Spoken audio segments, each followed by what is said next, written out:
अज्ञानतिमिरन्दनं धनञ्जनं सदाशिव नेत्रं येन तस्मै 35મો શ્લોક આવ્યા અથ તદ યોગ ભેદ ગતમ એવ કિંચિત આહ. અથ એટલે કે હવે, તદ યોગ એટલે કે હમણાં જે અધ્યાત્મ ભાવના વગેરે યોગ બતાવ્યા, એ યોગના જે ભેદ 11 પ્રકારના ટોટલ બતાવ્યા, એના ગત એટલે કે એના સંબંધી કંઈક કહેવાનું છે. એ 35મા શ્લોકમાં બતાવે છે કે સ્વરૂપમ સંભવમ ચૈવ વક્ષ્યામિ ઉર્ધ્વમ અનુક્રમા અમિષામ યોગ ભેદાનામ સમ્યક શાસ્ત્રાનુસાર. કે યોગ જે છે એનું સ્વરૂપ, આંતરિક સ્વરૂપ કેવા પ્રકારનું છે એને અમે આગળ બતાવશું. અને સંભવ એટલે કે યોગની નિષ્પત્તિ, યોગની ઉત્પત્તિ આપણા આત્મામાં કઈ રીતે થાય, આ તો વક્ષ્યામી ઉર્ધ્વમ એટલે આગળ ઉપર હું બતાવવાનું કામ કરીશ. કઈ રીતે? અનુક્રમાત, ક્રમસર જે રીતે આવતું જશે એ રીતે, પરિપાટી મુજબ. અમીશામ યોગ ભેદાનામ સમ્યક શાસ્ત્રાનુસાર. હમણાં જે 11 પ્રકારના યોગના ભેદ બતાવ્યા, એ 11 યોગ જે છે એ કઈ રીતે એનું સ્વરૂપ છે અને કઈ રીતે સંભવી શકે, આ બધું સમ્યક પ્રકારે શાસ્ત્ર મુજબ આગળ ઉપર અમે ક્રમસર બતાવવાનું કામ કરશું. એટલે એક જાતનો હવાલો આપવાનું કામ કરે છે. અને હમણાં બીજી વાત અગત્યની કરવાની છે. એ અગત્યની વાત કરીને પછી આ વાતનું નિરૂપણ આગળ આવશે. તો બતાવે છે વ્યાખ્યાની અંદર કે સ્વરૂપ એટલે કે સ્વલક્ષણ. કે દરેક યોગના 11 ભેદ બતાવે, એના સ્વલક્ષણ એટલે પોતપોતાના લક્ષણ કેવા પ્રકારના છે એને અમે આગળ બતાવીશું. તથા સંભવ, સંભવ એટલે ઉત્પત્તિ, કઈ રીતે યોગની નિષ્પત્તિ થઈ શકે, એ વક્ષ્યામી એટલે ભણીશ્યામી, એ અમે બતાવશું. ઉર્ધ્વમ એટલે ઉપરી, આગળ ઉપર બતાવવાનું કામ કરશું. કઈ રીતે? અનુક્રમાત એટલે પરિપાટીથી, ક્રમસર જે રીતે આવતું જશે એમ લાઇનસર અમે બતાવવાનું કામ કરશું. શું શું બતાવશું? તો અમીશામ અધ્યાત્માદિનામ એકાદશાનામ યોગ ભેદા. ગઈકાલે વાત કરી 11 પ્રકારના ભેદ છે. અધ્યાત્મ, ભાવના, ધ્યાન, ક્ષમતા, વૃત્તિ, સંશય 5. અને એ સિવાય બબીના 3 જોડકા કયા પણ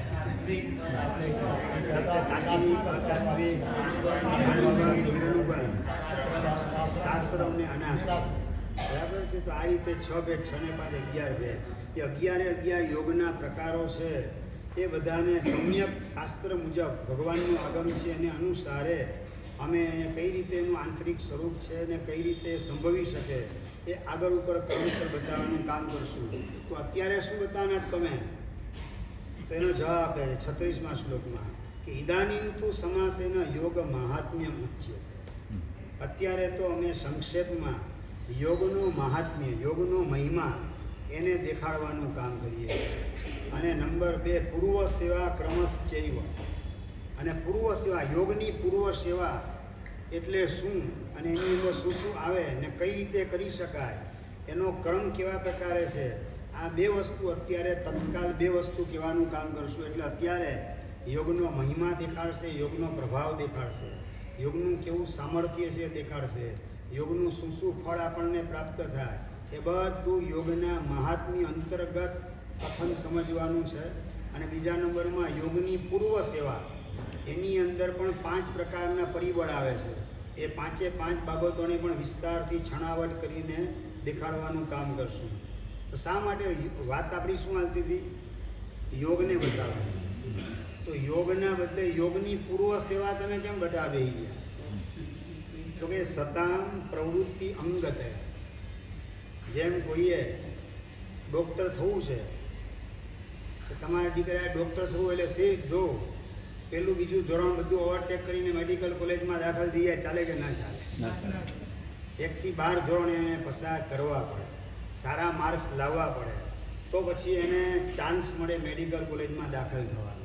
તો 1 થી 12 ધોરણ અને થવું છે ને ડૉક્ટર, એટલે મુખ્ય તો અભ્યાસ એનો જરૂરી છે, મેડિકલ કોલેજનો જરૂરી છે. પણ એને એની ભૂમિકા રૂપે 1 થી 12 ધોરણ પસાર કરવા, પાસ થવા અને સારા માર્કે પાસ કરવા જરૂરી છે. એવી રીતે યોગ એટલે શું? Medical college. અને યોગની પૂર્વ સેવા એટલે 1 થી 12 ધોરણ. એટલે ડૉક્ટર થવું હોય એને પણ એ ડૉક્ટર થવાની પૂર્વ ભૂમિકા સ્વરૂપે એણે 12 ધોરણ પસાર કરવા પડે, સારા માર્ક્સ મેળવવા પડે. એવી રીતે કે સતામ પ્રવૃત્તિ અંગતયા, સજ્જનો છે એમને પ્રવૃત્તિ એટલે યોગની અંદર પ્રવૃત્તિ કરવી હોય તો એનું કારણ, એનું સાધન બને એવું હોય એ યોગની પૂર્વ સેવા છે. 1 થી 12 ધોરણ પસાર કરવા શરૂ. એટલે પહેલાં અમે ભલે તમારે ડૉક્ટર થવું હોય તો પણ પહેલાં અમે શું ભણાવશું? 1 થી 12 ધોરણ ભણાવશું. એમાં સારી રીતે તૈયાર થાવ, સારા માર્ક્સ લાવો, પછી તમને ડૉક્ટરીનો અભ્યાસ કરાવવામાં આવશે. એની જેમ બતાવવું છે, અહીંયા યોગ બતાવવાનો છે, પણ યોગની પૂર્વ ભૂમિકા રૂપે યોગની પૂર્વ સેવા અનિવાર્ય છે. એ ન કરે ત્યાં સુધી યોગની અંદર પ્રવેશ થઈ શકતો નથી. એટલા માટે કહે છે કે સારા માર્ક્સ આવે ને તોય સાહેબ પછી એન્ટ્રન્સ તો ઊભી હોય છે પાછી. હા, એન્ટ્રન્સ ઊભી હોય. એટલે એ બધું અહીંયા આપણે સીધી બધું માનવા તૈયાર હોઈએ છીએ. અહીંયા જો એ સરળતા આવી જાય તો બેડો પાર થઈ જાય. તો બતાવે છે વ્યાખ્યામાં, ઇદાનીમ એટલે સાંપ્રતમ, વર્તમાનની અંદર તો વળી અમે શું કહીએ છીએ તો સંક્ષેપમાં યોગનો મહિમા, યોગનું સામર્થ્ય, યોગનું ફળ, યોગનો પ્રભાવ એ અત્યારે કહેવામાં આવે છે, એનું નિરૂપણ કરે છે. તથા બીજું શું બતાવશું તો યોગની પૂર્વ સેવા, યોગસ્ય એવું પૂર્વ સેવાયાહ. પૂર્વ સેવા એટલે પ્રથમ ભૂમિકા. જેમ સીએ, હા હા, પૂર્વ તૈયારી, હા પૂર્વ તૈયારી બોલો, પૂર્વ સેવા બોલો, એકની એક છે. એ જ બતાવે પ્રથમ ભૂમિકા, એને પૂર્વ સેવા કહેવાય. એટલે યોગ સાધના કરવા માટેની પ્રથમ ભૂમિકા, પૂર્વ ભૂમિકા, અથવા સીએ પાસ થવું હોય એની પહેલાં એણે એન્ટ્રન્સની જે એક્ઝામ આપવાની હોય એવી રીતે એન્ટ્રન્સની એક્ઝામ જેવી આ પૂર્વ સેવા સમજવાની. એટલે કે પૂર્વ સેવા એટલે યોગની જ પ્રથમ ભૂમિકા, એનું એક ફાઉન્ડેશન એક જાતનું, કે જેમાં ગુરુની પૂજા આવે, ભગવાનની પૂજા વગેરે આવે, એવા 5 પરિબળો વિસ્તારથી બતાવશે આગળ. એ બધો પણ ક્રમ એનો જે છે એ ક્રમસર કઈ રીતે આગળ વધવું પૂર્વ સેવાની અંદર એ પણ અમે દેખાડશું. શા માટે ભાઈ પૂર્વ સેવા દેખાડવામાં આવશે તો કે છે કે યોગ પ્રવૃત્તિ હેતુત્વેના પ્રેક્ષાવતા, જે પ્રાજ્ઞ છે, વિચક્ષણ છે, જે વ્યુત્પન્ન છે, વિચક્ષણ વ્યક્તિ છે, એવા પંડિત લોકો જે છે એને યોગની પ્રવૃત્તિમાં કારણ બને. જેમ ડૉક્ટર થવામાં નિમિત્ત શું બને છે, 1 થી 12 ધોરણ સારી રીતે પાસ કરે, એ એની પ્રવૃત્તિ, ડૉક્ટર થવાની પ્રવૃત્તિની અંદર એક કારણ છે. એવી રીતે યોગની અંદર પ્રવૃત્તિ કરવી હોય તો એનું કોઈ કારણ હોય તો એ પૂર્વ સેવા છે. એટલે પૂર્વ સેવા એ યોગની પ્રવૃત્તિનો હેતુ હોવાના કારણે, એનું કારણ હોવાના કારણે એને અહીંયા બતાવવાનું કામ કરશું. એટલે અત્યારે તત્કાલ 2 વસ્તુ દેખાડશે, એક યોગનો મહિમા અને પૂર્વ સેવા. બરાબર છે? એની અંદર 100 શ્લોક પૂરા થઈ જશે તમારે. બતાવે છે કે યથોદ્દેશ નિર્દેશાત યોગ મહાત્મ્યમ એવ આહ. જે રીતે ઉલ્લેખ કરેલો છે એ રીતે એનું નિર્દેશ એટલે નિરૂપણ કરવામાં આવે છે. એ ન્યાયથી બતાવે યોગનો મહિમા. એને જ સૌથી પહેલાં બતાવે છે 37મા શ્લોકમાં કે યોગ કલ્પતરુ શ્રેષ્ઠ, યોગ ચિંતામણી પર, યોગ પ્રધાનમ ધર્માણા, યોગ સિદ્ધે સ્વયંગ્રહ. યોગ એ શું છે તો કલ્પ વૃક્ષ છે. બીજા નંબરમાં યોગ એટલે શ્રેષ્ઠ ચિંતામણી રત્ન છે. અને યોગ તમામ ધર્મોની અંદર શ્રેષ્ઠ ધર્મ છે. અને યોગ એ સિદ્ધિ એટલે કે મોક્ષ, એનો સ્વયંગ્રહ, આપણી જાતે જ મોક્ષને મેળવવાનો, એનું નામ યોગ છે. આ યોગનો મહિમા છે. આખું યોગનું શું રિઝલ્ટ હોય આના દ્વારા દેખાડી દીધું. બતાવે છે, વ્યાખ્યામાં વધારે સ્પષ્ટતા કરે છે કે યોગ ઉક્ત નિરુક્ત. ઉક્ત એટલે આગળ જે, નિરુક્ત એટલે જેની વ્યાખ્યા કરવામાં આવી, એવા પ્રકારનો યોગ. શું વ્યાખ્યા કરવામાં આવી? મોક્ષેણ યોજનાથી યોગ. મોક્ષની સાથે આત્માનું જોડાણ કરી આપે એને યોગ કહેવામાં આવે. આ યોગની વ્યાખ્યા કરી. વ્યાખ્યાને સંસ્કૃતમાં નિરુક્ત કહેવાય. શું કહેવાય? નિરુક્ત એટલે કે વ્યાખ્યા. તો નિરુક્ત ઉક્ત, જેની નિરુક્તિ, જેની વ્યાખ્યા આગળ કહેવાઈ ચૂકેલી છે, મોક્ષણ યોજનાદ યોગ, આ પ્રમાણે જેની વ્યાખ્યા કહેવાઈ ચૂકેલી છે એવા પ્રકારનો યોગ એ કલ્પદ્રુમ છે. કલ્પતરુ એટલે કલ્પદ્રુમ, કલ્પવૃક્ષ છે. એ પણ કેવો તો શ્રેષ્ઠ કલ્પવૃક્ષ. ઓલા બધા કલ્પવૃક્ષ એ તો માગો તો આપે, વગર માગે ન આપે. અને આ વગર માગે કેવલ જ્ઞાનને મોક્ષ પણ આપવાનું કામ કરે. મરુદેવા માતાએ ક્યાં માગ્યું તો કંઈ કશું નહોતું માગ્યું, છતાં કેવલ જ્ઞાન સુધી અને મોક્ષ સુધી એને યોગ પહોંચાડવાનું કામ કરે. એટલે કે છે કે અન્ય કલ્પ દ્રુમે ભ્યો અતિશાય. દુનિયાના જે યુગલિક કાળના 10 પ્રકારના કલ્પ વૃક્ષ કહેવાય છે, એના કરતાં ચડિયાતું કલ્પવૃક્ષ એનું નામ યોગ છે. કલ્પવૃક્ષને તમે કહો કે ભાઈ આ ભવની અંદર મેં જેટલા પિક્ચર જોયા, હોટલમાં ખાધું પીધું, રાત્રિ ભોજન કરીને અંદર જેટલા પાપ ચોઈટા એ બધા પાપને ખતમ કરી આપો. ઓલું કલ્પવૃક્ષ કે આઈ એમ હેલ્પલેસ, હું મારી કોઈ તાકાત નથી, હું તમારા પાપને ખતમ કરું. તમે કહો આવતા ભાવમાં મને 5 અનુત્તરની અંદર સર્વાર્થ સિદ્ધિમાનમાં દેવ બનાવી દે. કલ્પવૃક્ષની એવી કોઈ તાકાત નથી. એટલે કે બીજા બધા કલ્પવૃક્ષ તો તુચ્છ દુનિયાવી વસ્તુ આપે, જ્યારે આ કલ્પવૃક્ષ કેવું છે તો કે સિદ્ધ શિલા સુધી પહોંચાડે.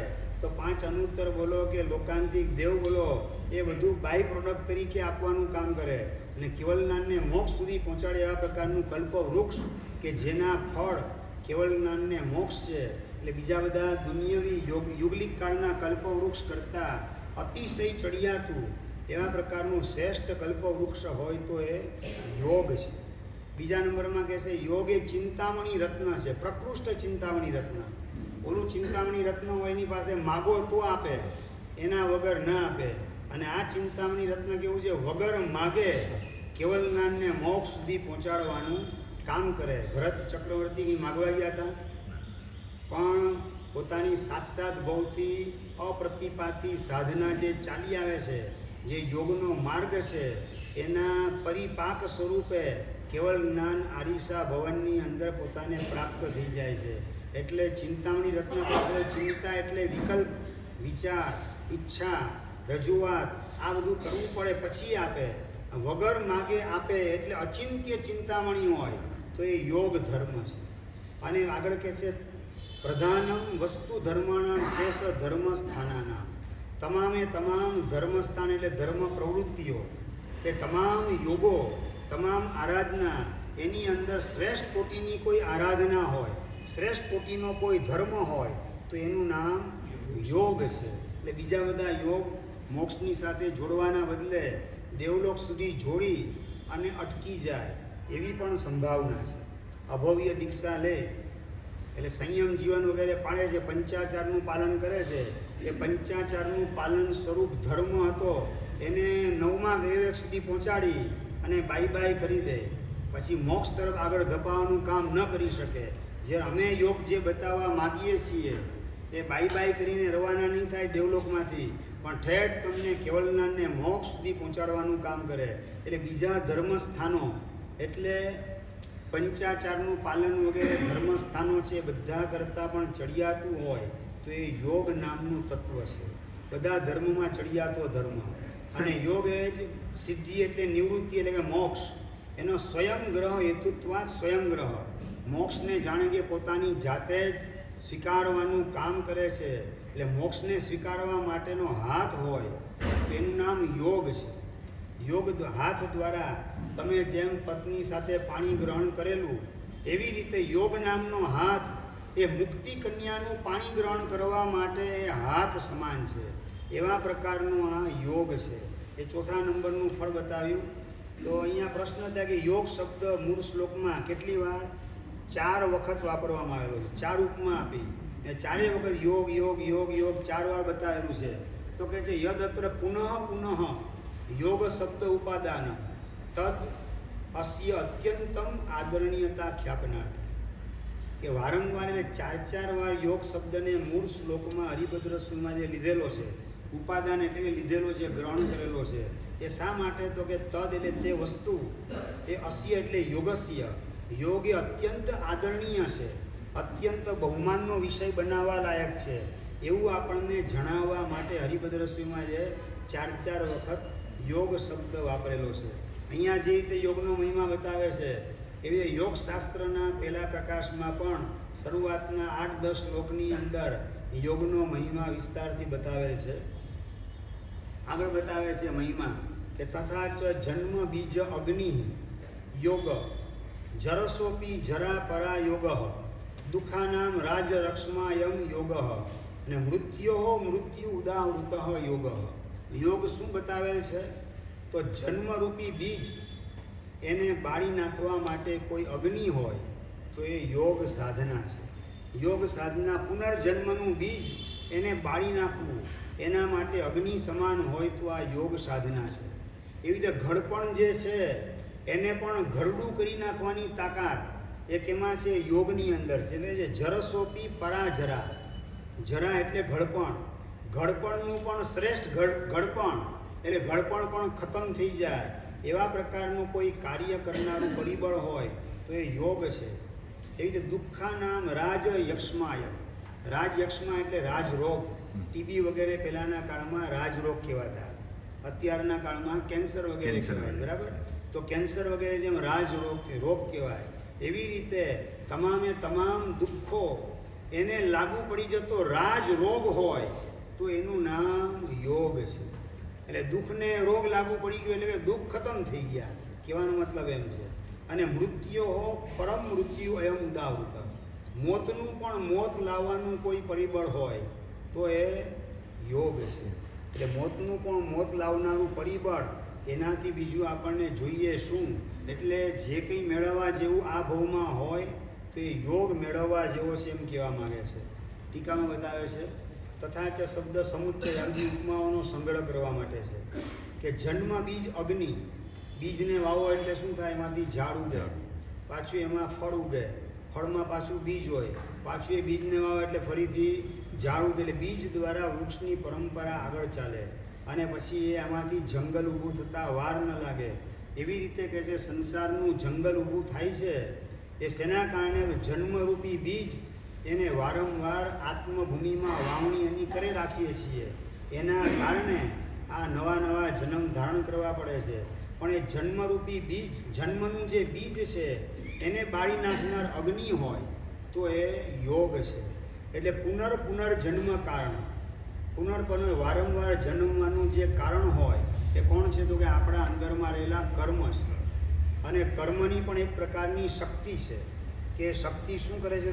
તમારી ઈચ્છા ન હોય તો પણ તમારે આવતા ભવમાં જન્મ લેવો જ પડે. બરાબર? શનિક મહારાજની ઈચ્છા નથી નરકમાં જવાની, છતાં એ કર્મની શક્તિ એવી હતી કે તીર્થંકરના જીવને પણ ખેંચી અને પેલી નરકની અંદર ગોઠવી દે છે. તો આ શું છે? તો કર્મની શક્તિ છે, પુનર્જન્મનું કારણ બને એવા પ્રકારની કર્મની શક્તિ છે. આયુષ્ય બંધ થઈ ગયો હોય તો ગુરુદેવ પાસે ભવાલોચના કે પ્રાયશ્ચિત લઈ લઈએ તો પણ એ ભોગવવું પડે સાહેબ?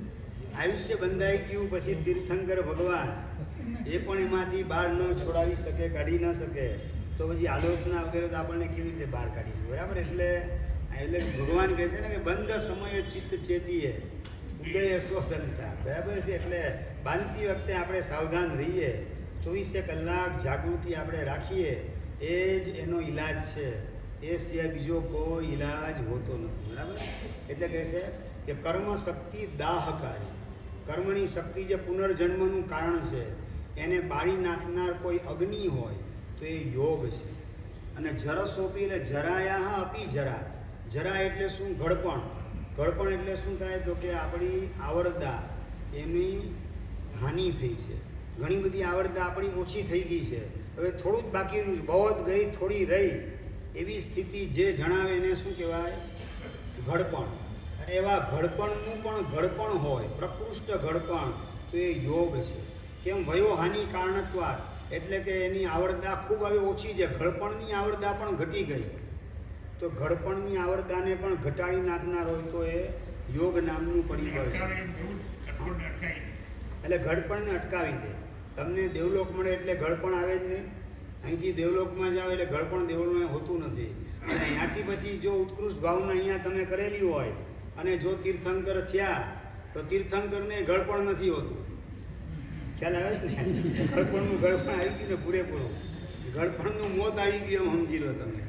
ચાલો આગળ બતાવે છે તથા દુઃખાનામ શારીર માનસ આબાધા રૂપાણામ રાજયક્ષ્મા રાજ માંદ્યમ ઇવ. માંદ્ય એટલે માંદગી, રાજ માંદગી એટલે રાજ રોગ. પહેલાંના કાળમાં જેમ ટીબી કહેવાતો હતો એવી રીતે શારીરિક ને માનસિક જે કોઈ પણ આબાધા એટલે દુઃખો છે, પીડા છે, તકલીફ છે, એ તમામ દુઃખોને ટીબી લાગુ પડી જાય, કેન્સર લાગુ પડી જાય એવા પ્રકારનું કોઈ પરિબળ હોય તો એ યોગ છે. મતલબ કે દુઃખનો ઉચ્છેદ કરનારું પરિબળ એનું નામ યોગ છે. દુઃખ મુક્તિ આપે. અને સાથે સાથે કહે છે મૃત્યુ હોય એટલે અંતકસ્ય મૃત્યુ ઉદાવૃત, મોતનું પણ મોત લાવનારું પરિબળ હોય. તો શાસ્ત્રકાર ભગવાન દેખાડે છે યોગ એ મોતનું પણ મોત છે. હવે આના કરતાં હવે ચડિયા તો બીજું શું હોઈ શકે? એટલે પૈસા મેળવવાનો પ્રયત્ન કરવાના બદલે યોગ સાધનાની અંદર જોડાવાનું. બરાબર, સીધી વાત છે. તો જ કામ થશે. બાકી પૈસાની પાછળ તો બધા યોગના અંતરાય ઊભા થાય છે બધા. કિંચ વળી બીજી સરસ વાત કરે છે. સૌથી મહત્વપૂર્ણ વાત આ 39મા શ્લોકમાં બતાવે છે કે કુંઠી ભવંતી તીક્ષ્ણાની મન્મથ અસ્ત્રાણી સર્વત. મન્મથ એટલે કામદેવ, એના જેટલા પણ શસ્ત્રો છે એ તમામ શસ્ત્રોને બુઠ્ઠા કરવાનું કોઈ કામ કરે તો એ યોગ સાધના છે. એટલે કુંઠી ભવંતી એટલે બુઠ્ઠા કરી નાખે. તીક્ષ્ણ એવા પણ શસ્ત્રો હોય મન્મથ એટલે કામદેવના, એ સર્વથા કુંઠી ભવંતી, પૂરેપૂરા એને બુઠ્ઠા કરી નાખે, ખલાસ કરે, ખતમ કરી નાખે. એવા પ્રકારનું કોઈ પરિબળ હોય એનું નામ યોગ છે. કામદેવના શસ્ત્રો કેવા છે? તો કે 10 પૂર્વધર જેવા હોય, નંદીશણ મુનિ જેવા, એના પણ સંયમ જીવનમાં બાકોરા પાડવાના કામ કરી નાખે. એને પણ પોતાને એને વેશ્યાના ઘરમાં બેહાડવાનું કામ કામદેવના શસ્ત્રો કરે. એવા તીક્ષ્ણ શસ્ત્રો હોય છે આ કામદેવના. તો કહે છે કે ભાઈ તપસ છિદ્ર કરાણી આપી, તપનો ગમે એટલો મજબૂત કિલ્લો બાંધેલો હોય એમાં પણ બાકોરા પાડવાના કામ એ કામદેવના તોપ ગોળાઓ છૂટે એટલે કિલ્લાની અંદર તપના કિલ્લામાં ને સંયમના કિલ્લામાં બાકોરા પડી જાય. કેવો તપ, કેવો તમે કલ્પના ન કરી શકો. મહાત્મા કૌશગ્યાને ઊભેલા હતા અને ખ્યાલ બહાર નીકળી ગયું કે અત્યારે જેઠ મહિનો ચાલી રહેલો છે અને 15 દિવસનો કૌશગ્યા.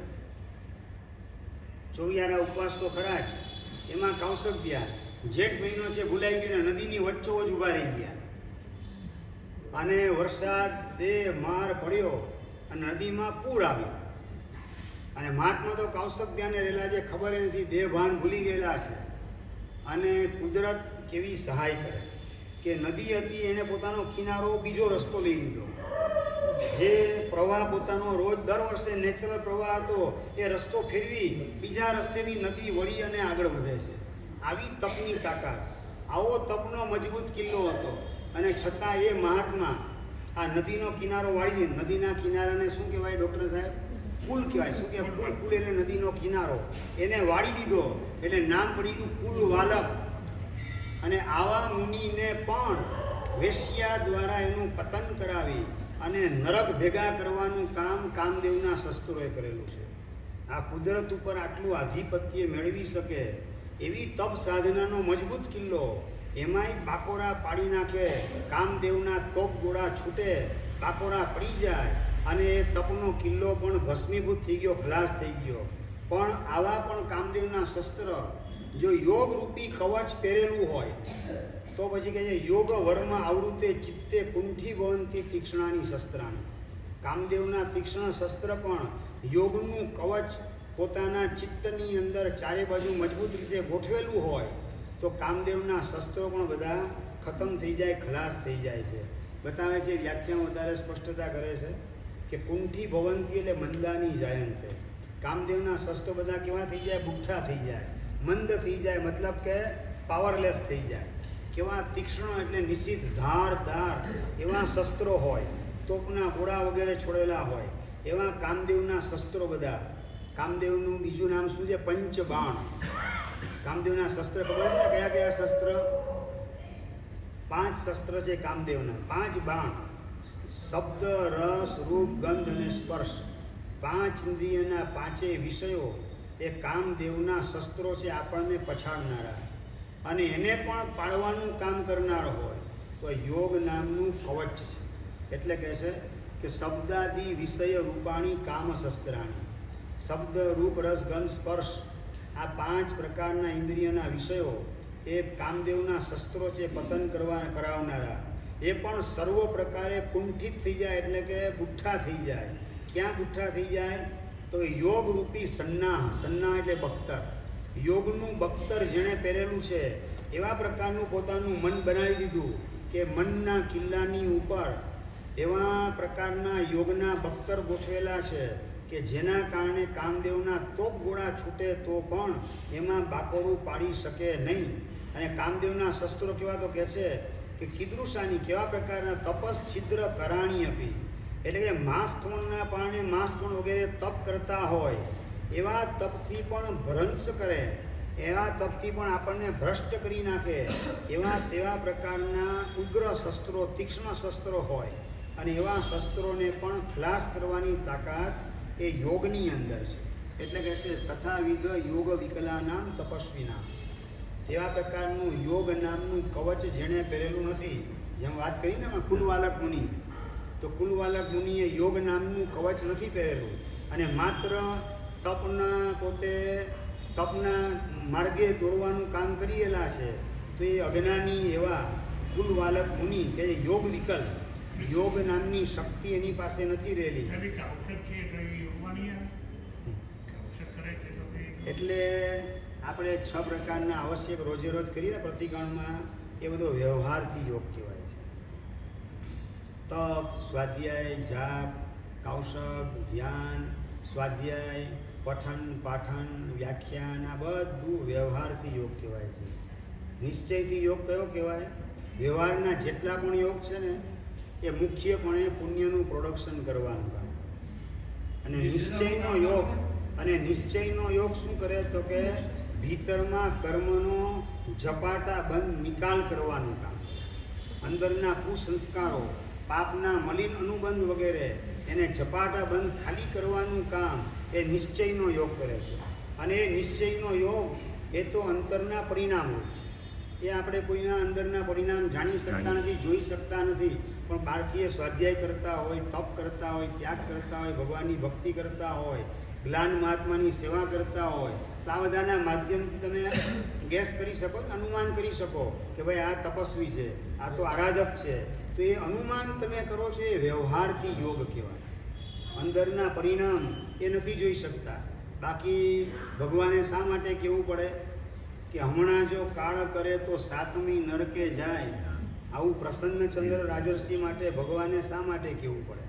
એ કૌશકમાં જ હતા ને, તમે કહો છો એ રીતે. તમે તો કૌશક 2 પગે કરો, એ તો 1 પગે કરતા હતા અને 1 હાથ ઊંચો કરીને પાછો કરતા હતા. અને છતાંય હાથની નરક કીધી, એટલે એ વ્યવહારથી કહેવાય. બરાબર? ટૂંકમાં 5 ઇન્દ્રિય દ્વારા આપણે કોઈ વ્યક્તિને આ ધર્માત્મા છે, આ મહાત્મા છે ઓળખીએ, એ જેના સિમ્ટમ્સ છે એ બધું વ્યવહારથી ધર્મ કહેવાય, વ્યવહારથી યોગ કહેવાય. અને અંદરના પરિણામ અધ્યવસાય જે છે એ નિશ્ચયથી યોગ કહેવાય. બરાબર? એટલે બહારનું વ્યવહારનું સેટિંગ કરવું સહેલું છે, આંબેલની ઓળી કરવી સહેલી, પણ અંદરની આસક્તિ મારી બિલકુલ ઊભી ન થાય એવા પ્રકારની જાગૃતિ કેળવવી એ બહુ અઘરું છે.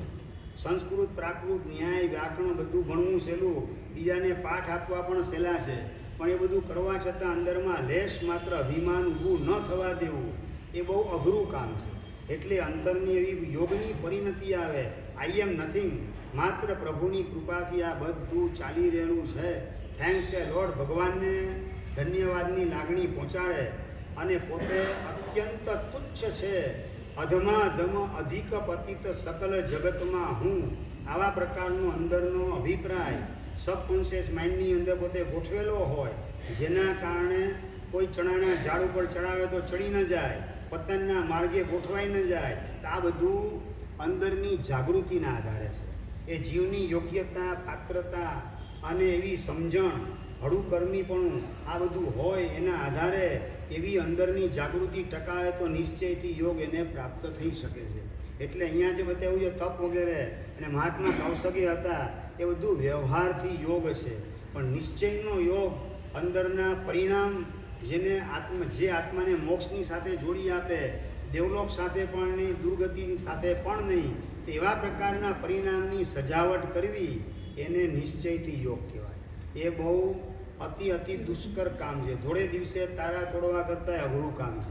એ સ્થૂલભદ્ર સૂરી પાસે હતું છે. એ સ્થૂલીભદ્ર સ્વામી પાસે હતું. એ છતાં એને થાપ ખવડાવી દીધી, ને સિંહનું રૂપ ધારણ કરીને બેસી ગયા.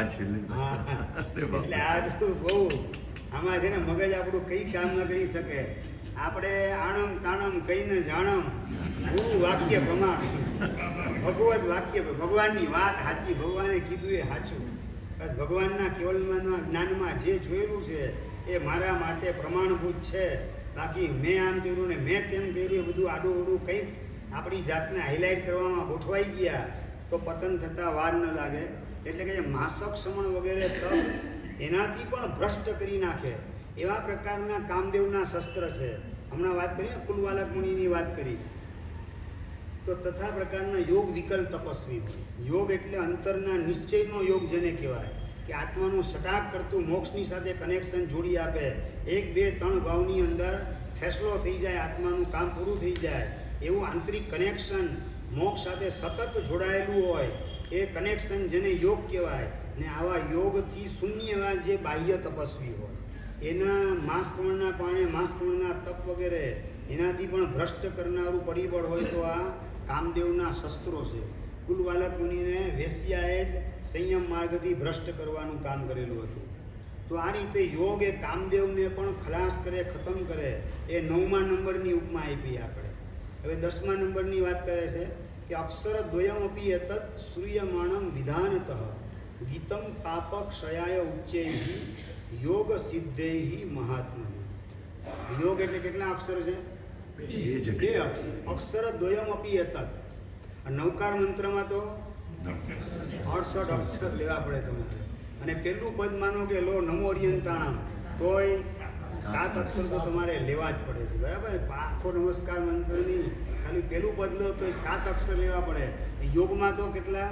2 જ અક્ષર છે. કે અક્ષર દ્વયમ અપી એતત, 2 અક્ષર છે તો પણ વિધિપૂર્વક જો અહોભાવથી તમે સાંભળો તો કહે છે પાપ ક્ષયાય ગીતમ ઉચ્ચૈ. તો પાપનો ક્ષય કરવા માટે સમર્થ છે યોગ શબ્દ. એવું શાસ્ત્રકાર ભગવાન તો કહેવાય યોગ સિદ્ધ મહાત્માઓ એમણે ગીતમ એટલે કે કહેલું છે. અત્યંત પાપનો ક્ષય કરવાનું સામર્થ્ય એ યોગ શબ્દ અહોભાવથી સાંભળીએ એની અંદર પણ રહેલું છે. યોગ શાસ્ત્રની અંદર કલિકાલ સર્વજ્ઞ ભગવાન પણ આ જ વાત કરેલા છે. અવિદ્ધ કર્ણ સુલોય એમ કરીને વાત કરેલ છે કે જેનું કાન યોગ શબ્દ એનાથી વિંધાયેલ નથી એનો જન્મ નકામો ગયેલો છે. આવી વાત કલિકાલ સર્વજ્ઞ ભગવાન યોગશાસ્ત્રના પ્રથમ પ્રકાશમાં કરેલા છે. અહીંયા વ્યાખ્યામાં એ જ વાત કરે છે અક્ષર દ્વયમ, યો અને ગ 2 અક્ષર છે. કિમ પુનઃ પંચ નમસ્કારાદિની અનેકાની અક્ષરાણી ઇતિ અપી શબ્દાર્થ. ન એટલે યોગ શબ્દ ખાલી સાંભળો તો પણ કીધું ને યોગ 2 અક્ષર પણ એટલે ભાઈ 7 અક્ષરવાળો નમો અર્યંતાણમ કે 68 અક્ષરવાળો આખો નમસ્કાર મહામંત્ર, જેને શું કે પંચ નમસ્કાર મહામંત્ર પણ કહેવાય. તો પંચ નમસ્કાર એટલે કે નમસ્કાર મહામંત્ર અનેકાની અક્ષરાણી 68 અક્ષરો છે. અને પેલું ચરણ લો, પેલો પદ લો તો 7 અક્ષર છે. એની તો શું વાત કહો, ત્યાં સુધી લાંબા થવાની જરૂર નથી. ખાલી યોગ 2 અક્ષર પણ તમે સાંભળો એતદ એટલે યોગ ઇતિ શબ્દ લક્ષણ સૂર્યમાણમ આકર્ણ્યમાનમ. યોગ એ પ્રમાણે 2 અક્ષર સાંભળો. આકર્ણ્યમાન એટલે સંભળાતા હોય. તો એ તથાવિધ અર્થ અનવબોધેપી. યોગ શબ્દનો મિનિંગ શું થાય એ પોતાને ખબર ન હોય છતાં, અર્થ ખબર ન હોય છતાં પણ કે છે વિધાનથી એટલે વિધિપૂર્વક સાંભળો, શ્રદ્ધાપૂર્વક સાંભળો, સંવેગપૂર્વક સાંભળો અને શુદ્ધ ભાવોલ્લાસ એ અંદરમાં ઉછાળતા સાંભળો. અને ભાવોલ્લાસને કરનારા સિમ્ટમ્સ કયા તો કે 2 હાથ જોડીને સાંભળો. કે કર કુડમલ યોજન. કુડમલ એટલે કમળ, કર કમલ એને યોજન એટલે કે હાથ જોડી અને તમે સાંભળવાનું કામ કરો. તો આવી વિધિપૂર્વક, શ્રદ્ધાપૂર્વક, સંવેગપૂર્વક, શુદ્ધ ભાવપૂર્વક, ઉલ્લાસને ઉછાળનાર એવા હાથ જોડવાની ક્રિયા વગેરે પૂર્વક તમે સાંભળો તો પણ એ પાપનો ઢગલાબંધ ઘટાડો કરનારું પરિબળ હોય તો આ સાંભળેલા 2 અક્ષર છે. સમણીએ સાંભળેલું હતું શું હતું? નમો અર્યંતાણમ અક્ષર સાંભળીને અર્થ તો ઉપયોગ તો છે નહીં ને, અર્થ તો સમજાતો જ નહોતો. છતાં એ અક્ષરની પણ તાકાત છે કે એને સિંહલ દ્વીપની રાજકુમારી બનાવી દીધી અને બળતા નાગને પણ શું બનાવી દીધો પોતે?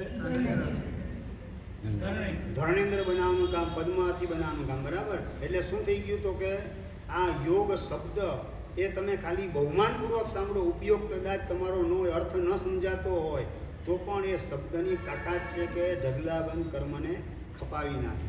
એટલે કહે છે કે આ વિધિપૂર્વક અહોભાવ, શ્રદ્ધા, સંવેગ, વિશુદ્ધ ભાવ અને ઉલ્લાસને કરનારા હાથ જોડવા વગેરે સિમ્ટમ્સ એના પૂર્વક આપણે સાંભળીએ તો ગીતમ એટલે ઉત્તમ પાપક્ષયાય એટલે કે જે મિથ્યાત્વ, મોહનીય વગેરે અકુશલ કર્મ એટલે ખરાબ કર્મ એનું નિર્મૂલનાય મૂળમાંથી ઉખેડી નાખવાની તાકાત માત્ર અહોભાવપૂર્વક બે હાથ જોડી અને યોગ શબ્દ આપણે સાંભળીએ તો પણ પાપનો ઢગલાબંધ ઉચ્છેદ કરવા માટે સાંભળેલા બે અક્ષર બની જાય છે. આવું કોણે કીધેલું છે? તો યોગ સિદ્ધ પુરુષો, યોગની જેણે સિદ્ધિ નિષ્પત્તિ કરેલી છે એવા તીર્થંકર ભગવાનને, ગણધર ભગવંત વગેરે મહાત્માઓ જેનો સ્વભાવ એકદમ પ્રશસ્ત નિર્મળ બનેલો છે એવા તીર્થંકર, ગણધર ભગવંત વગેરે કીધેલું છે કે યોગ શબ્દ અહોભાવથી સાંભળવામાં આવે તો પણ ઢગલાબંધ મિથ્યાત્વ વગેરે પાપ કર્મ એ ખપી જતા હોય છે. આવા પ્રકારનો પ્રભાવ કોનો છે? યોગનો પ્રભાવ છે. યોગ સાધનાનો નહીં, ખાલી સાંભળો એ બે શબ્દ સાંભળો, બે અક્ષર, એનો પણ અલૌકિક પ્રભાવ છે.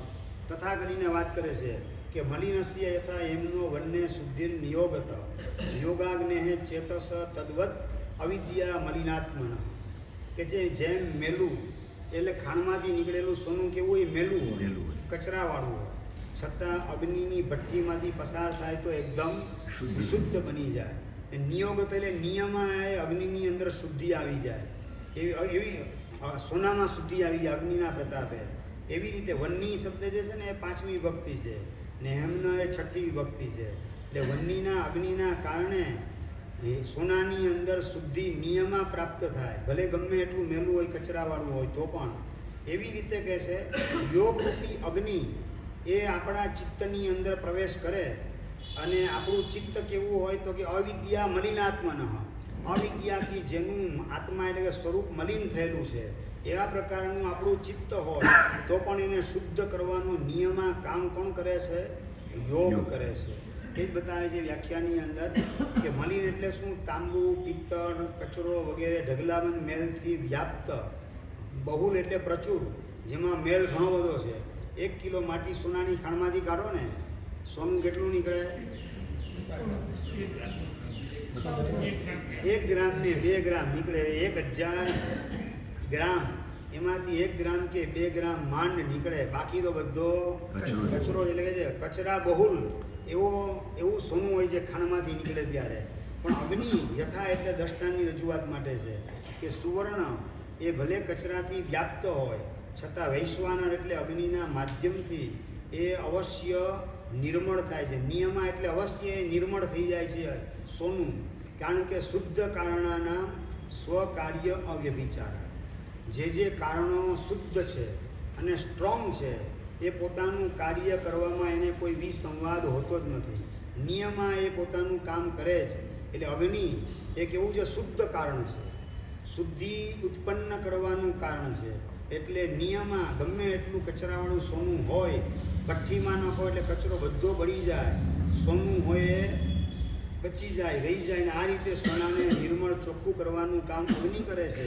તો એ જ રીતે યોગરૂપી અગ્નિ એ મનરૂપી આપણું સોનું એની શુદ્ધિ કરી નાખે છે. સોનાને જેમ શુદ્ધ કરે અગ્નિ, એવી રીતે મનરૂપી આપણું સોનું કે જેની અંદર રાગ, દ્વેષ, વાસના વગેરે અનેક પ્રકારના કચરા ઘૂસી ગયેલા છે.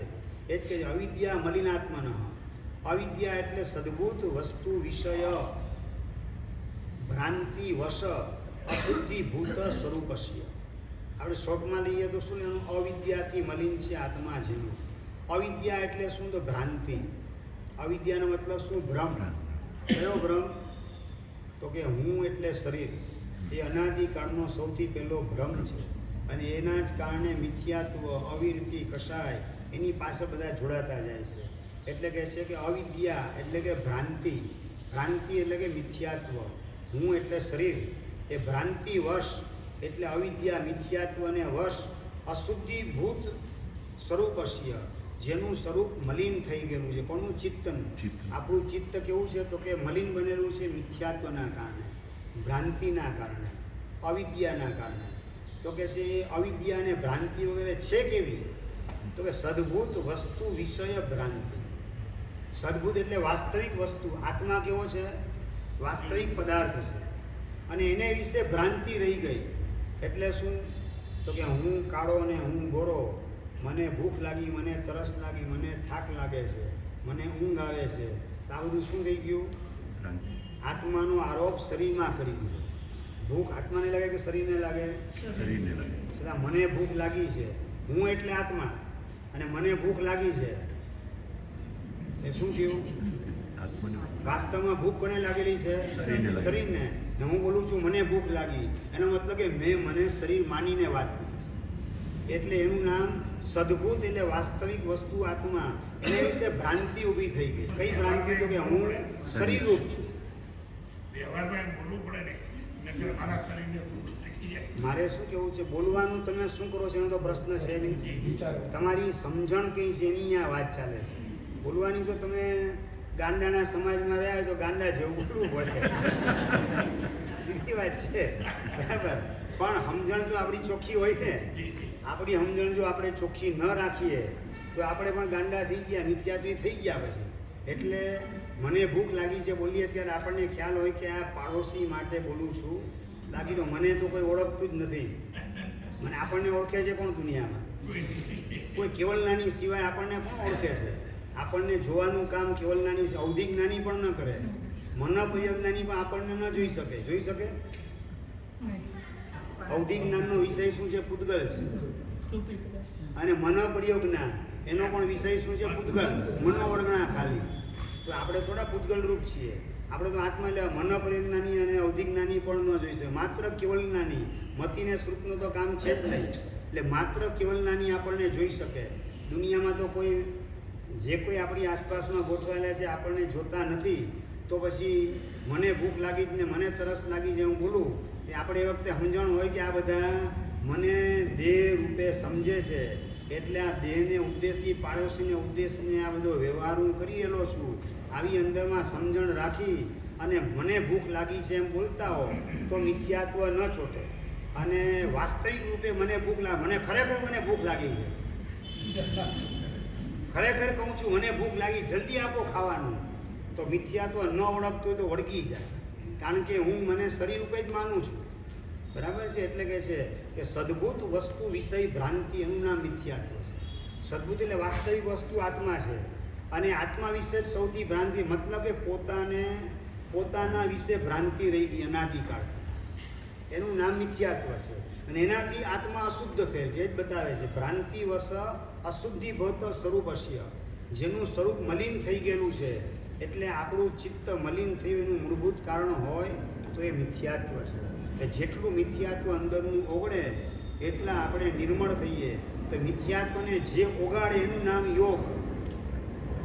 મિથ્યાત્વને જે કાઢે એનું નામ યોગ. મિથ્યાત્વનો કચરો બાળે એનું નામ યોગ કહેવાય. અને આવું યોગ તત્વ આપણા જીવનમાં પ્રવેશ કરે તો મોક્ષ બહુ નિકટની અંદર આવી જાય. તો આ બે શ્લોક બેસી ગયા, ટીકા કે બેસી ગઈ, બરાબર? તથા કરીને આગળ વાત કરે છે કે અમૂત્ર સંશય આપન્ન ચેતસોપી. અમૂત્ર એટલે પરલોક સંબંધી, જેને શું છે? શંકા પડેલી છે કે પરલોક હશે કે નહીં હોય, મોક્ષ હશે કે નહીં હોય, આ પ્રકારની શંકા પડેલી હોય, એવા યોગી હોય, એવા મહાત્મા અને ધર્માત્મા વગેરે હોય, એને પણ કે જે અતો હિ ધ્રુવમ સત સ્વપ્ન પ્રત્યયાદિભી સંશય વિનિવર્તતે. અત એટલે યોગના પ્રભાવે શું થાય? તો કે એની શંકા નિર્મૂળ થઈ જાય. પરલોક છે કે નહીં એવી શંકા હોય તો એને દૂર કરનારું કોઈ પરિબળ હોય મહાત્માઓ માટે, તો એ યોગ નામનું પરિબળ છે. યોગ દ્વારા શું થાય? તો યોગના કારણે તમને સ્વપ્નની અંદર સ્વર્ગના દર્શન થાય. સ્વર્ગમાં રહેલા 32 લાખ વિમાન, અને એ વિમાનમાં રહેલા ચૈત્ય, અને એમાં ગોઠવાયેલા પરમાત્મા ઋષભચંદ્રન વારીસને વર્ધમાન, એ બધાના દર્શન થાય ને તમે ભાવ વિભોર બની જાઓ. એ સપનાની અંદર આ રીતે દેવલોક 32 લાખ વિમાન, એમાં વિમાનની અંદર એનું દેરાસર, એમાં ગોઠવાયેલા પરમાત્મા 500 ધનુષ ઊંચા, એવા પરમાત્માના દર્શન કરો એટલે જાગ્રત થાવ, એટલે તમારી શંકા નિર્મૂળ થઈ જાય. દેવલોક તો છે જ, બાકી આવા સપના મને ક્યાંથી આવે? એટલે કે સત સ્વપ્ન પ્રત્યય આદિભ્ય સંશય વિનિવર્તતે. કે સુંદર મજાના આવા સપના આવે એનાથી પ્રત્યે એટલે વિશ્વાસ ઊભો થઈ જાય. યોગના પ્રભાવે અને છે. યોગના પ્રભાવે યોગ સાધના આપણા જીવનમાં હોય તો એના પ્રભાવે આપણી જે શંકા હોય એ શંકાઓનું નિવારણ કરનારા સપનામાં આપણને સિમ્ટમ્સ જોવા મળે, એવા પ્રકારના સંકેત વગેરે પ્રાપ્ત થાય અને એનાથી આપણો સંશય એનું નિવારણ થઈ જાય. આવું મૂળ ગાથામાં હરિભદ્ર સ્વામીમાં જ કહે છે, વ્યાખ્યામાં એની વધારે સ્પષ્ટતા કરે છે કે અમૂત્ર એટલે પરલોક વિષયે સંશય આપન્ન ચેતસ ભવાંતરમ અસ્તિ નવા ઇતિ ભ્રાંત મનસ. પરલોક વિશે અમૂત્ર એટલે પરલોક, 7મી ભક્તિ છે કે પરલોકને વિશે જેનું મન સંશયમાં ગળાડૂબ થઈ ગયું છે. કઈ રીતે? ભવાંતરમ અસ્તિ નવા, પરલોક છે કે નહીં, આ પ્રકારે શું થઈ ગયું તો કે મનની અંદર શંકા ઊભી થઈ ગઈ છે. એટલે ભ્રાંત મનસ, જેનું મન ભ્રાંતિમાં પડેલું છે, શંકામાં પડી ગયેલું છે. કિમ પુનઃ અન્યસ્ય ઇતિ અપી હિ ઇતિ શબ્દાર્થ.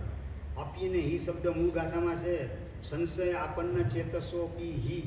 તો અપીને હિ એનો મતલબ શું સમજવાનું કે કિમ પુનઃ અન્યસ્ય, બીજી બધી વાત એને તો દૂર રાખો, પણ પરલોક જે છે એને વિશે જ જેને શંકા પડેલી છે, બીજી બધી વાતની તો આપણે ક્યાં ચર્ચા કરીએ. આવી પણ ઊંચામાં એટલે સાવ ક્લિષ્ટમાં ક્લિષ્ટ શંકા, એનું પણ નિવારણ યોગના માધ્યમથી થઈ જાય છે. તો સામાન્ય શંકા વગેરેનું નિવારણ તો શંકા કરે યોગ, એમાં કોઈ પ્રશ્ન જ નથી આવતો. એટલે કે કિમ પુનઃ અન્યસ્ય, બીજા બધાની તો શું વાત કરવી. આવા યોગી હોય એની પણ શંકા એને શું થાય? અતો એ થાય યોગાત ધ્રુવમ એટલે અસંશયમ સત સ્વપ્ન પ્રત્યાદિભ્ય, એટલે એનાથી નિવારણ થઈ જાય છે કે આવા યોગી પુરુષ હોય એનું પણ ચિત્ત એ ભ્રાંત થઈ જાય. એટલે કે ભાઈ પરલોક છે કે નહીં, એવા પ્રકારનું જેનું મન એકદમ વિચલિત થઈ ગયેલું છે એની પણ શંકાનું નિવારણ થઈ જાય. એની પણ એટલે બીજા બધા સામાન્ય વ્યક્તિ હોય એની શંકાનું નિવારણ તો બહુ સહેલું છે. આવા યોગી વગેરે હોય અને એનું મન ભ્રાંત થઈ ગયું પરલોક વગેરેને વિશે, એવાના પણ સંશયનું નિવારણ યોગાત એટલે યોગ સાધના દ્વારા. ધ્રુવમ એટલે નિશંક રીતે સમજી લેવાનું કે એનું શંકાનું નિવારણ થઈ જ જાય છે. શેના દ્વારા થાય? તો સત સ્વપ્ન પ્રત્યયાદિભ્ય. સત એટલે સારા મજાના સ્વપ્ન. હમણાં કીધું ને વૈમાનિક દેવલોક અને ઋષભચંદ્ર વર્ધમાન વારિષણ વગેરે પરમાત્મા એ સત સ્વપ્નાત એ નિદ્રાયમાણ અવસ્થાયામ સ્વર્ગાદિ ભવાંતર દર્શન લક્ષણ આખ્ય પ્રત્યય પ્રતીતિ ભવાંતરસ્ય. ભવાંતરની પ્રતીતિ કઈ, પરલોકની પ્રતીતિ કઈ થાય તો બતાવે છે કે ભવાંતર દર્શન. ભવાંતર દર્શન એટલે પરલોક આપણને દેખાય. કયો તો? સ્વર્ગાદિ ભવાંતર દર્શન લક્ષણ. સ્વર્ગ વગેરે ભવાંતર પરલોક એ પોતાને દેખાય, અથવા ભગવાનની મૂર્તિ ન દેખાય પણ દેવ વિમાન દેખાય, અને વિમાનમાં દેવ દેવી દેખાય, ઇન્દ્ર મહારાજ વગેરે દેખાય. એટલે ખ્યાલ આવી જાય ઓ આ તો સ્વર્ગ છે. આ સપનાની અંદર આજે રાતના સૂતી વખતે દેવલોક હશે કે કેમ એ મારા મનમાં શંકા પડી, ને યોગ સાધનાના પ્રભાવે એવું સપનું દેવલોકનું આવ્યું કે જેના કારણે મારી શંકાનું નિવારણ થયું. એટલે કે સ્વર્ગાદિ ભવાંતર દર્શન લક્ષણ આખ્ય પ્રત્યય. પ્રત્યય એટલે પ્રતીતિ. લક્ષણાદ યહ પ્રત્યય. લક્ષણ આખ્ય તમારો પાઠ વધારે સારો છે.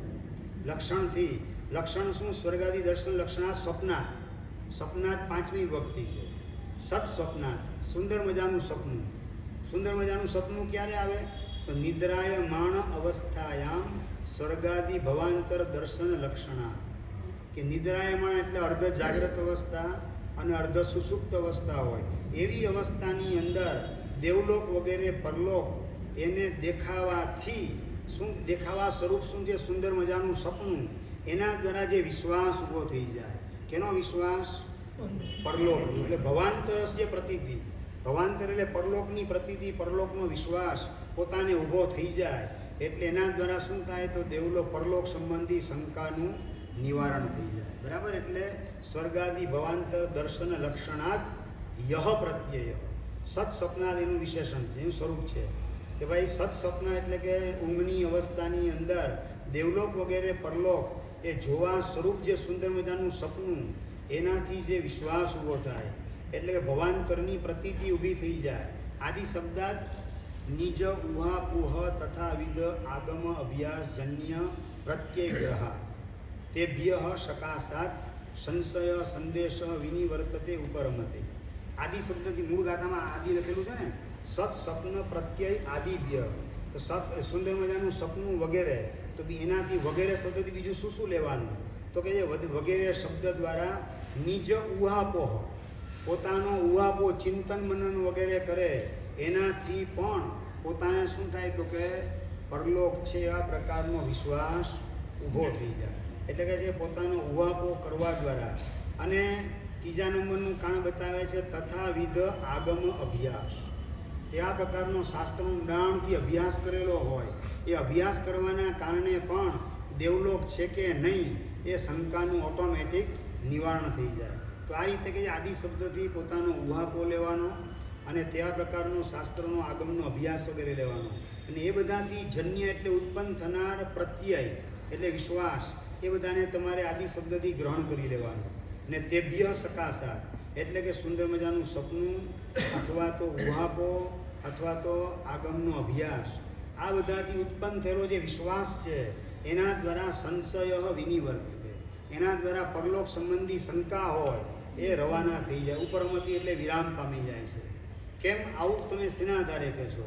તો વધારે સ્પષ્ટતા કરે છે કે શુદ્ધ સમાચારા હિ સાધવ સત સ્વપ્ન લાભેન પહેલા નંબરમાં, નિજ ઉહાપોહ યોગેન બીજા નંબરમાં, અને ત્રીજા નંબર બતાવે છે સદાગમ અભ્યાસેન ચ પ્રાક સંશયિત મનસોપી વ્યાવર્તિત વિપર્યાસ હેતુ મિથ્યાત્વાદી મહોદયા અભ્રક ગૃહ અંતર્જલિત પ્રદીપ પ્રભા ઉદાહરણેન ભવાંતરમ નિર્ણયંતી એવ. શું વાત કરે છે પ્રસ્તુતમાં? કે શુદ્ધ જેના આચાર છે એવા સાધુ ભગવંતો, એવા સાધક આત્માઓ એ શું કરે છે? તો કે પ્રાક સંશયિત મનસોપી, પહેલાં પોતાના મનમાં ડાઉટ હતો કે પરલોક હશે કે નહીં હોય, મોક્ષ હશે કે નહીં હોય, એવો ડાઉટ પહેલાં હતો પોતાના મનમાં. પણ સત સ્વપ્ન લાભેન, આ ડાઉટ હતો એના પછી સુંદર મજાના સપના દેવલોક વગેરેના આવે છે, એના દ્વારા શું થાય? પોતાની શંકાનું નિવારણ થઈ જાય. અથવા તો નિજ ઉહાપોહ યોગેન, શાસ્ત્રનું મનન ચિંતન મંથન વગેરે કરે, એના દ્વારા પણ પોતાને શું થઈ જાય? તો કે ખ્યાલ આવી જાય કે પરલોક તો છે જ, પરલોક ન હોય તો આવું કેવી રીતે બની શકે? આવી રીતે ઉહાપો દ્વારા પણ ખ્યાલ આવે. અને ત્રીજા નંબરમાં સદાગમ અભ્યાસ. સદ એટલે સમ્યક પ્રકારનું આગમ શાસ્ત્ર, એનો અભ્યાસ કરે, એનું પરિશીલન વગેરે કરે વ્યવસ્થિત રીતે. એના દ્વારા પણ જે પહેલાં સંશય ઊભો થયેલો હોય મનની અંદર કે દેવલોક હશે કે નહીં, પણ પોતાના શુદ્ધ આચાર યોગ સાધના એના દ્વારા શું થઈ જાય? તો મિથ્યા પરલોક હશે કે નહીં આ વિકલ્પ શેનાથી ઉત્પન્ન થાય? મિથ્યાત્વ. એ જ લખે છે મિથ્યાત્વાદી મોહા વિપર્યાસ હેતુ મિથ્યાત્વાદી મોહોદય. મિથ્યાત્વ મોહનો ઉદય એ શેનું કારણ છે? વિપર્યાસનું કારણ છે. વિપર્યાસ એટલે ગેરસમજણ, શંકા કુશંકા વગેરે, એ બધાનું કારણ હોય તો મિથ્યાત્વ મોહનો ઉદય છે. અને એ વ્યાવર્તિત એટલે રવાના કરી નાખ્યો, એટલે મિથ્યાત્વ નીકળી ગયું. તો મિથ્યાત્વના કારણે જે શંકા ઉત્પન્ન થાય એ પણ ઓટોમેટિક રવાના થઈ જાય. અને રવાના કરનારા સુંદર મજાના પરિબળો, એ સારા સપના આવે અથવા તો ઉહાપો પોતાનો થાય અથવા તો આગમનો અભ્યાસ સારી રીતે ઊંડાણથી કરેલો હોય, એના માધ્યમથી મિથ્યાત્વ ગયું અને શંકા પણ પોતાની રવાના થઈ જાય અને પોતાને નિર્ણય થઈ જાય. ભવાંતરમ નિર્ણયંતી એવ, પરલોક નામની ચીજ છે જ એવા પ્રકારનો પોતાને નિર્ણય થઈ જ જતો હોય છે. કઈ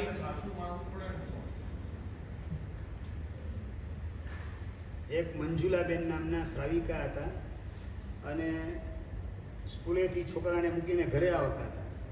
અને એ વખતે રસ્તામાં ગાયનું એક્સિડન્ટ થયેલું. ગાય તરફડિયા મારતી બિચારી છેલ્લા શ્વાસ લેતી હતી અને નૌકાર મંત્ર સંભળાવવાનું કામ કરે છે. અને નજીકમાં પાણી ક્યાં હતું, પાણી લાવીને પાણી પીવડાવે છે. અને નમો હરિયંતાણમ નમો સીતાણમ નમો હરિયાણમ બોલવા નૌકાર સંભળાવવાનું કામ કરે છે. 5-10 મિનિટ નૌકાર સંભળાવે છે. ગાયે છેલ્લો શ્વાસ છોડી દીધો. એ વાતને લગભગ 3-4 મહિના પસાર થઈ ગયા છે. અને રાતના સમયે રાતના સૂતેલા હતા મંજુલાબેન, અને દિવાલ હતી એની અંદર એકદમ પ્રકાશ પ્રકાશ પ્રકાશ પથરાઈ જાય છે, અને એ પ્રકાશ પોતાની આંખ ઉપર પણ આવે છે, પોતાની ઊંઘ ઉડી જાય છે. આંખ ખોલે ને જુએ તો સામે દિવાલ પ્રકાશ પ્રકાશ પ્રકાશ દેખાય. ને પ્રકાશને શું કરે, લાઇટ તો બધી બંધ છે, પ્રકાશ આ સામે પ્રકાશ ક્યાંથી આવે? અને ત્યાં તો એ પ્રકાશની અંદર ગાયનો આકાર દેખાય છે. જે ગાયને એક્સિડન્ટ થયેલું હતું ને પોતે નૌકાર સંભળાવેલો, એ ગાયનો આકાર પોતાને દેખાય. અને ગાય એના સ્વરૂપે દેવ પોતાને વાત કરે છે કે આવતીકાલે તારા દીકરાને સ્કૂલમાં મોકલતી નહીં. આ રીતે એને સંકેત આપી અને દેવ અલોપ થઈ જાય છે. અને પોતે દેવે સંકેત આપ્યો તો એ મુજબ પોતાના દીકરાને સ્કૂલે મોકલવાનું કામ ન કર્યું. એક દિવસ નહીં જાય હું બગડી ગયો હવે. અને બન્યું એવું કે એ દિવસે વરસાદ ભારે ખમ પડેલો હતો અને સ્કૂલની અંદર કન્સ્ટ્રક્શનનું કામ ચાલુ હતું. નવું બાંધકામ થતું ઉપરના માળનું. એ ઉપરના માળનું બાંધકામ એના કારણે સિમેન્ટ વગેરે માલ, ઈંટ ને લોખંડ બધું ઉપર પડેલું હતું, બીમ વગેરેનો સામાન. એ બીમ કોલમનો બધો સામાન ઉપર, અને માળ વરસાદ પડ્યો. નીચેનું કામ થઈ ગયું હતું, ઉપરનું કામ ચાલુ હતું, પણ એ કામ કાચું હતું. એના કારણે વરસાદ પૂરજોશમાં પડવાના કારણે ઉપર જે કાચું કામ હતું એ સ્લેબ ભરેલો હતો એ પડ્યો. એ પડવાના કારણે નીચેનો સ્લેબ દબાઈ ગયો ને લગભગ 150 જેટલા વિદ્યાર્થીઓ ત્યાંને ત્યાં ખતમ થયા. મંજુલાબેને પોતાના દીકરાને ન મોકલ્યો, આ દેવે સંકેત આપ્યો એટલે એના કારણે પોતાના દીકરાને ન મોકલ્યો. શેના કારણે હું છે દેવ બોલેલ નથી, તમારા દીકરાને આજે મોકલતા નહીં. ને ન મોકલ્યો પોતાનો દીકરો બચી ગયો. એટલે તમે બીજાને બચાવો કે બીજાનું મંગળ કરો એટલે તમારું મંગળ નિશ્ચિત છે, બરાબર? એટલે આ ભવાંતરનો નિર્ણય થઈ જાય. હવે કિસ્સો અતુલભાઈ દાઢી એમના પેલા સ્વાધ્યાયમાં પણ કહે છે કે ટ્રેનમાં એક આવો બનાવ બન્યો હતો અને ચોવિયાર કરાવે છે એ ટાઈમે. એ જીવ પંજાબી હોય છે અને ચોવિયાર આખો કિસ્સો કહે છે આ જ વસ્તુ જે આપ કહો છો એ રીતે કે એમને સંકેત મળે છે પૈસા. એટલે આ રીતે એને નિર્ણય, મંજુલાબેનને નિર્ણય પાક્કો થઈ ગયો કે દેવલોક છે જ, પરલોક છે જ, એવો નિર્ણય પાક્કો થયો. હવે એને જિંદગી આખીમાં ક્યારેય શંકા ન પડે, બરાબર? તો આ રીતે બધા યોગ સાધનાના પ્રભાવે પોતાને આ સપના વગેરે આવે એના દ્વારા પણ નિર્ણય થઈ શકતો હોય છે. તો કે છે કઈ રીતે? તો કે ભાઈ આપણું ઘર હોય ને, ઘરની અંદર રાતે માનો કે દીવો પેટાવો, તો દીવો પેટાય એટલે શું થાય, અંદર રૂમમાં શું શું પડેલું છે દેખાય આપણને.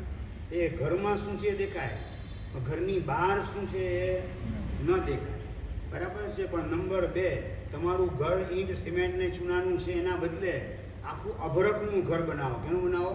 અભરકનું. એ અભરકનું આખું ઘર બનેલું હોય અને અંદર દીવડો પેટાવો. શું વાત કરે છે? બહારનું દેખાય અને અંદરનું દેખાય.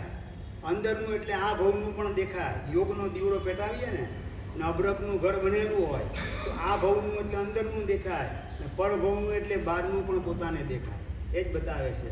અભરક ગૃહ અંતર જ્વલિત પ્રદીપ પ્રભા ઉદાહરણેન. બેસી ગયું, બરાબર? કે અભરકનું ઘર બનાવેલું છે. અભરક એટલે આપણે સ્કૂલમાં ભણે ને વિદ્યા ચડે, વિદ્યા ચડે એ બોલતા અભરક. હવે દેખાતું બંધ થઈ ગયું. પહેલા બહુ આવતું. હવે બંધ થઈ ગયું. છોકરાને ખબર જ નથી હવે અત્યારે કે અભરક શું કહેવાય. હવે છોકરાને ખબર નથી અભરક શું ઘર લીધો ને, અભરકનું કાચનું ઘર. એ કાચનું આખું કાચ એટલે અરીસો, મિરર નહીં લેવાનું. જે કાચનું ઘર જે બનાવેલું હોય અને દીવો તમે પેટાવો તો અંદર કાચના ઘરમાં શું દેખાય ને બહાર શું છે એ પણ દેખાય. તો એ રીતે આ લોકનું પણ ખ્યાલમાં આવે યોગ સાધના દ્વારા, અને પરલોકનું પણ પોતાને જણાઈ જાય. તો એ યોગનો પ્રભાવ છે. જાતિ સ્મરણ જ્ઞાન માટે સાહેબ કઈ કક્ષા કહેવાય? તો પછી જાતિ સ્મરણ જ્ઞાન જે છે એમાં બહુ પડવા જેવું નથી આ. કારણ કે તમે ગમે એટલી મથામણ કરો પણ જો તમને ન થયું એટલે પછી એ તમે ઇન્ફિરિટી કોમ્પ્લેક્સનો શિકાર બનતા જાઓ કે જાતિ સ્મરણ જ્ઞાન થતું નથી. ભાઈ જાતિ સ્મરણ જ્ઞાન જેને ન થયું હોય ને એવા અનંત આત્મા મોક્ષમાં ગયા છે. તો હવે શું જરૂર છે જાતિ સ્મરણ જ્ઞાન? બરાબર છે, અનંત આત્મા મોક્ષમાં ગયા જાતિ સ્મરણ જ્ઞાન વગેરે. એની પાછળ બહુ પડવા જેવું નથી.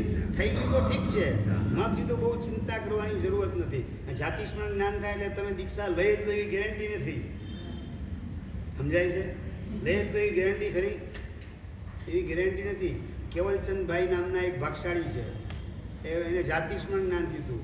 મુંબઈ મલાડ રત્નપુરી બિલ્ડિંગની અંદર પહેલે માળે રહેતા અને પોતાને જાતિસ્મરણ જ્ઞાનમાં ખ્યાલ આવી ગયો કે પૂર્વભૂમાં હું કુકડો હતો, ખાટકીએ કતલખાને, અને ખાટકી મને પકડી અને મારવાની તૈયારી કરતો હતો. એ વખતે એક મહાત્મા ત્યાંથી પસાર થતા હતા અને એના મેં દર્શન કર્યા ને કેવા ઉત્તમ મહાત્મા છે, એવા સારા ભાવની અંદર હું હતો.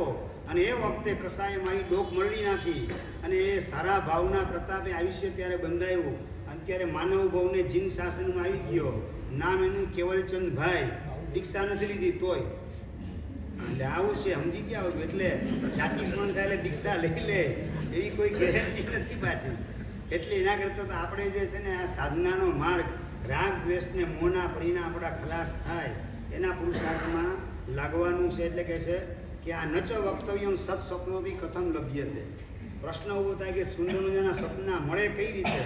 તો કે ભાઈ આવા તમારે શંકા કુશંકાના વમણમાં અટવાવાની જરૂરત નથી. કારણ કે લખે છે 43મા શ્લોકમાં કે શ્રદ્ધા લેશાત નિયોગેન બાહ્ય યોગો વતોપી શુક્લ સ્વપ્ના ભવંતી ઇષ્ટ દેવતા દર્શનાદય. શ્રદ્ધા લેશ માત્ર પણ જો આપણામાં આવે તો નિયમા બાહ્ય સરસ મજાના આચાર આપણા જીવનમાં ગોઠવાયેલા હોય તો શુક્લ સ્વપ્ના, સુંદર મજાના સ્વપ્ના, ઉજ્જવળ સ્વપ્ના આપણને પ્રાપ્ત થાય. કેવા? ઈષ્ટ દેવતા દર્શન વગેરે, પોતાના કુળ દેવતા, ઈષ્ટ દેવતા વગેરે એના દર્શન થવાનું સપના પણ પોતાને આવી શકે છે. એટલે મૂળ વસ્તુ શ્રદ્ધાની. જેટલી આપણી શ્રદ્ધા બળવાન બનતી જાય એટલું આપણું કામ થઈ શકે. હવે એની ટીકા જે છે એને આપણે વાંચવાનું કામ અગ્રે વર્તમાન જો જે યોગ તાત્વિક હોય તે પ્રાય સાનુબંધ હોય, અનાશ્રવ પણ હોય, તો આ બધા યોગના ભેદો માત્ર નામ ભેદે જાણવા. જે તાત્વિક યોગ હોય છતાં પણ એ સાનુબંધ ન હોય એવું બની શકે. સમ્યક દર્શન પામે છે એટલે તાત્વિક યોગ તો કેવા છે, ચોથે ગુંઠાણે પહોંચ્યો એટલે છતાં એ સંકેત પડી ગયું. મિશ્ર ગુંઠાણે, મિથ્યાત્વ ગુંઠાણે પહોંચી ગયો છે તો શું થઈ ગયું? નિરનુબંધ થઈ ગયો, સાનુબંધ નથી. એમ કહું છું, બધું બરાબર. અને નંબર 2, 14 પૂર્વધર્મનો યોગ કેવો હોય? છઠ્ઠે સાતમે ગુંઠાણે રમનારા 14 પૂર્વધરો કે તાત્વિક કે અતાત્વિક? અતાત્વિક. છતાં બીજા ભાવમાં નિગોદમાં જાય તો કેવો થઈ ગયો? તાત્વિક જ યોગ હતો પણ છતાં એ નિરનુબંધ થઈ ગયો. અને પાછો કેવો થઈ ગયો? સાશ્રવ થઈ ગયો, આશ્રવવાળો થઈ ગયો ને. એટલે તાત્વિક પણ આશ્રવવાળો હોય ને તાત્વિક હોવા છતાં નિરનુબંધ પણ હોય ને સાનુબંધ પણ હોય. એટલે સમજી વિચારીને ભેદ પાડેલા એ હરિભદ્ર સિંહમાં છે. આપણે ભેદ નથી પાડ્યા, મેં નથી પાડ્યા, હરિભદ્ર સિંહમાં ભેદ પાડ્યા.